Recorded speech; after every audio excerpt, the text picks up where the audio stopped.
Terima kasih telah mengklik video ini. Di episode sebelumnya kita sudah membahas kisah Elia sampai ia terangkat ke surga. Di episode kali ini kita akan membahas nubuat-nubuat tentang Kristus. Bagaimana ceritanya? Sebelum itu jangan lupa untuk subscribe channel ini supaya bisa lebih berkembang lagi ke depannya. Tanpa berlama-lama, langsung saja kita masuk ke dalam ceritanya. Ini dia kisah nubuat-nubuat tentang Kristus.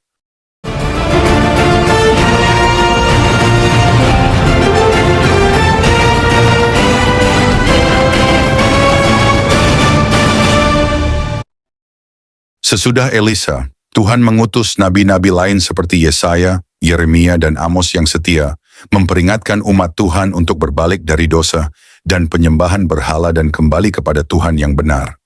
Tuhan berfirman melalui nabi-nabi ini, dan mereka menulis banyak nubuat tentang hal-hal masa depan. Yesaya adalah nabi Tuhan selama masa Raja Uzia, Yotam, Ahaz, dan Hizkia, kira-kira 760 sampai 700 sebelum Masehi. Tuhan berfirman melalui Yesaya, "Aku membesarkan anak-anak dan mengasuhnya, tetapi mereka memberontak terhadap aku. Lembu mengenal pemiliknya, tetapi Israel tidak. Keledai mengenal palungan yang disediakan tuannya, tetapi umatku tidak memahaminya. Celakalah bangsa yang berdosa, kaum yang syarat dengan kesalahan, keturunan yang jahat. Basuhlah, bersihkanlah dirimu, jauhkanlah perbuatan-perbuatanmu yang jahat dari depan mataku.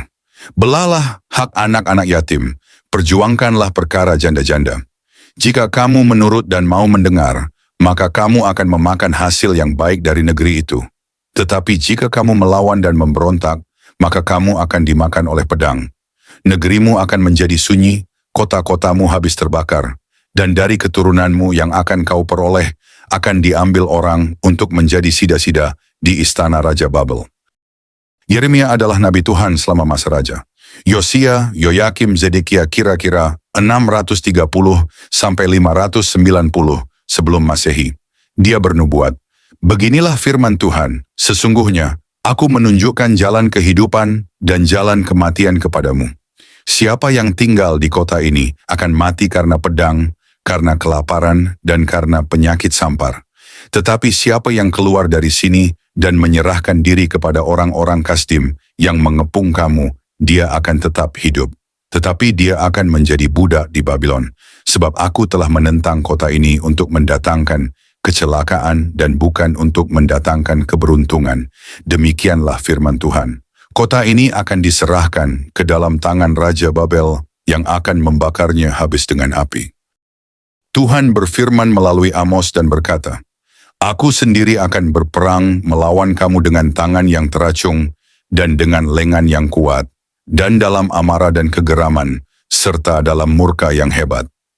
Aku akan memukul penduduk kota ini, baik manusia maupun binatang. Mereka akan mati oleh penyakit sampar yang hebat."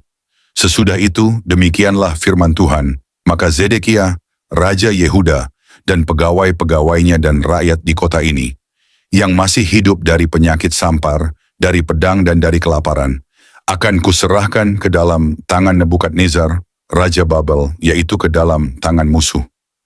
Mereka yang berusaha mencabut nyawa mereka, orang akan memukul mati mereka dengan mata pedang tanpa belas kasihan. Murkaku menyambar seperti api dan menyala-nyala dengan. Tidak ada yang memadamkannya, dan kamu semua akan kuserahkan ke dalam tangan Raja Babel, yang akan menawan kamu ke Babel sebagai budak dan membunuh kamu dengan pedang. Banyak yang masuk ke Babel akan mati di sana dan akan dikuburkan di sana. Tuhan berfirman melalui Amos, "Wanita-wanitamu seperti lembu yang memerlukan suami-suaminya untuk menyediakan minuman. Wanita-wanita itu tidak akan menguasai suaminya lagi. Kamu akan diangkat dengan kail untuk menjadi budak di Babel. Kamu terbaring di kursi yang mahal dan dijamu dengan makanan mewah. Kamu dihibur dengan musik sambil minum anggur yang berlimpah. Kamu mengabaikan hidup benar. Kamu tidak berbelas kasihan kepada orang miskin, dan kamu menindas orang saleh. Kamu sering disuap dan mengabaikan keadilan.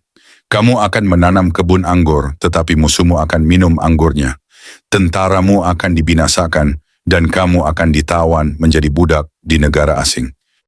Tuhan berfirman, Altar-altar yang ada di Betel dan rumah-rumah untuk musim dingin dan rumah-rumah peristirahatan, musim panas akan kuhancurkan. Kamu menekan orang miskin, menerima suap, dan menindas orang yang memerlukan bantuan. Aku telah menahan hujan, mendatangkan kelaparan dan penyakit, namun kamu masih belum bertobat. Kamu menanam kebun anggur untuk membuat anggur lagi, tetapi anggur itu tidak akan kamu minum. Ibu, aku lapar. Hosea adalah nabi Tuhan selama masa Raja Uzia, Yotam dan Ahaz kira-kira 785 sampai 725 sebelum Masehi. Dia bernubuat, Israel akan jatuh oleh pedang, bayi-bayinya akan diremukkan, dan perempuan-perempuannya yang mengandung akan dibelah perutnya. Akan tiba harinya ketika Tuhan akan memulihkan mereka dari penyelewengan. Aku akan mengasihi mereka dengan leluasa. Maka Israel akan berbunga seperti bunga bakung. Israel akan menjadi makmur seperti pohon zaitun dan berbau harum seperti pohon kedar yang di Libanon. Pada masa depan sesudah ditawan di Babel, kamu akan terpencar ke negeri-negeri lain dan di sana kamu akan dianiaya dan hartamu akan mereka ambil dan kamu tidak akan menemukan tempat untuk tinggal. Mereka sedang mengambil semua harta kita. Mengapa mereka mengganggu kita? Ibu, di mana kita akan tinggal? Aku bisa menjual barang dengan harga tinggi. Sayang orang Israel harus pergi. Mereka menguntungkan perusahaanku. Surat ini memerintahkan semua orang Israel harus keluar dari negaranya sendiri dalam 3 hari. Menurut surat ini, semua orang Israel harus meninggalkan negara ini dan tidak boleh membawa hartanya sedikitpun. Aku mengingini sapi ini. Karena bangsa Israel menolak firman Tuhan, mereka akan tersebar ke negeri-negeri lain. Tetapi mereka tidak akan bisa hidup tenang sampai Tuhan mengembalikan mereka lagi ke tanah nenek moyang mereka.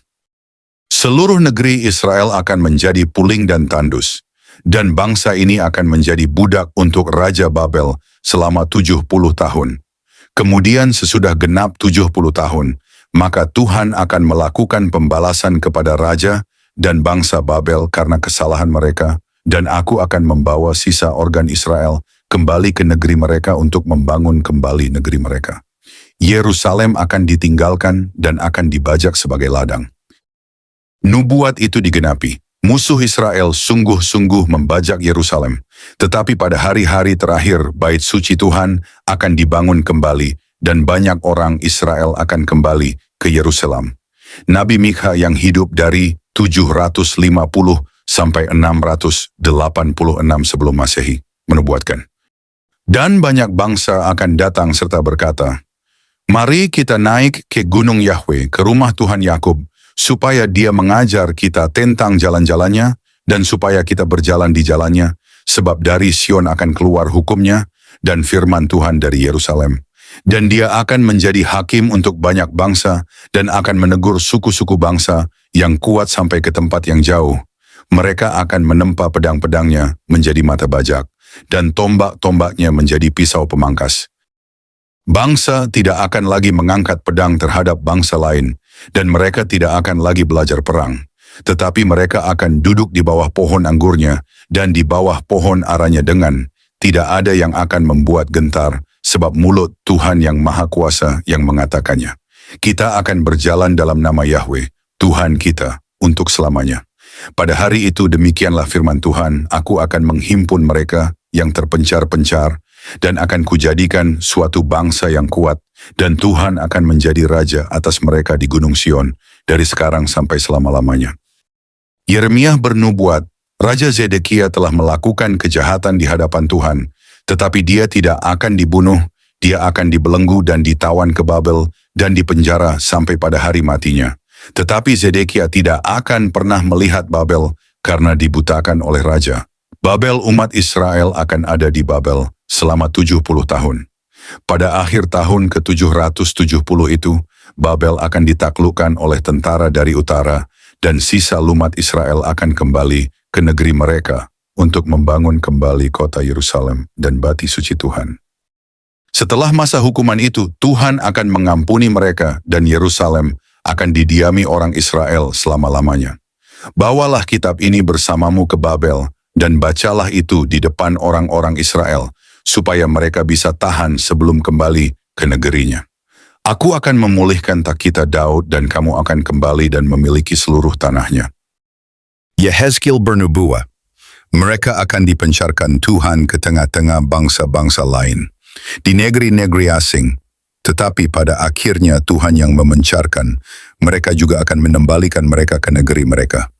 Tuhan berjanji kepada Abraham bahwa keturunannya akan memiliki tanah Israel selama-lamanya, dan dia pasti akan menerati janjinya. Ketika umatnya berdosa, Tuhan akan membuang mereka ke negeri-negeri lain sebagai tawanan di mana mereka akan memuja dewa-dewa aneh. Pada akhirnya, Tuhan akan membawa mereka kembali. Mesir juga akan dihukum Tuhan melalui Babel. Selama 40 tahun Mesir akan kosong. Sesudah mereka kembali dari Babel, Mesir tidak pernah akan sebaik seperti di masa sebelumnya. Tetapi negeri Mesir akan tetap ada. Pada zaman akhir, Mesir dan Asyur akan ikut umatku, Israel, dalam perjanjian damai 3 negara, dan aku akan memberkati mereka. Orang-orang Filistin akan dibinasakan seluruhnya. Demikian juga Asdod, Ekron, dan Amon akan dimusnahkan. Edom akan menjadi negeri yang benar-benar sunyi. Tirus akan dihancurkan, dan semua batu dan semua balok akan dilemparkan ke laut. Tidak akan pernah didiami lagi, dan tetap rata menjadi tempat nelayan untuk menggelar jala-jala mereka.